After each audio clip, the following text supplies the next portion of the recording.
Niadtong Pebrero 20, 2025, gipahigayon ang Duero, Guindolman, Hagna, Anda, Dughan Marine Protected Area networking meeting sa Lenis Function Hall diin nagkatigom ang nagkalain-laing mga hinungdanong stakeholders aron hisgutan ang mga mahinungdanong isyu kabahin sa pagdumala sa kadagatan sa rehiyon. Usa sa nagunang agenda sa meeting mao ang pag-amendar sa mga ordinansa aron mapahiuyon ang mga balaod sa pangisda. Kini gitumong sa paghimo og usa ka mas tin-aw ug nakahiusang pamaagi sa pagdumala sa pangisda sa nagkalain-laing lungsod aron masiguro ang epektibong konserbasyon ug malungtarong paggamit sa mga dagatong kapanguhaan.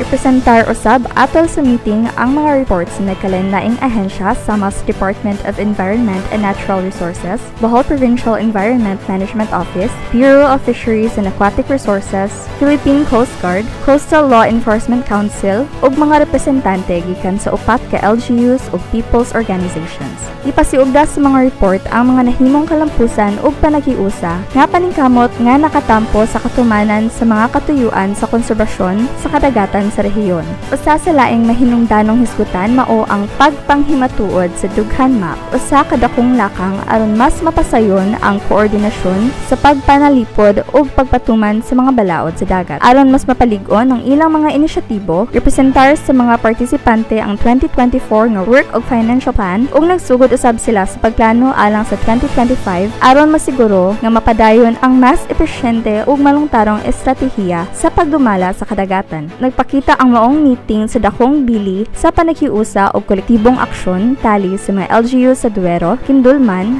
Hagna ug Anda aron mapreserbar ang atong mga kadagatan alang sa maabot nga henerasyon. Kini sa Samantha Q alang sa LGU Hagna News.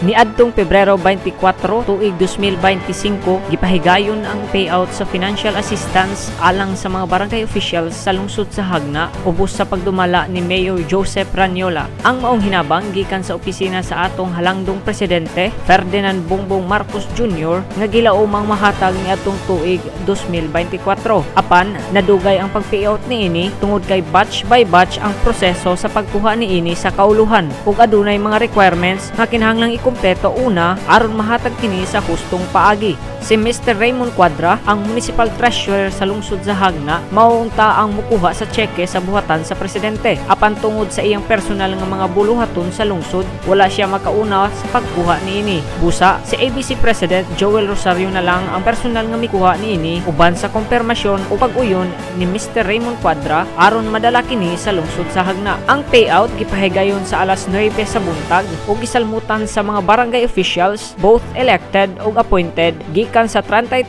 ka barangay sa lungsod. Sa iyang mensahe, gibutyag ni ABC President Joel Rosario ang iyang kasinatian ug ang mga hagit nga iyang naatubang. Ilabi na ang mga isyu sa kritisismo ug mga fake news nga misangyaw sa lungsod. Iyang gipatin-aw nga ang maong pondo wala gibulsa niya ug ni Mayor Ranyola kundi tinuod nga naabot sa mga barangay officials nga angay makadawat niini. Gawas sa payout, gipahigayon usab ang random drug testing sa mga barangay officials sa lungsod diin banabana sa dili moubos 130 ka mga opisyales ang nipailawom sa maong pag-eksamen.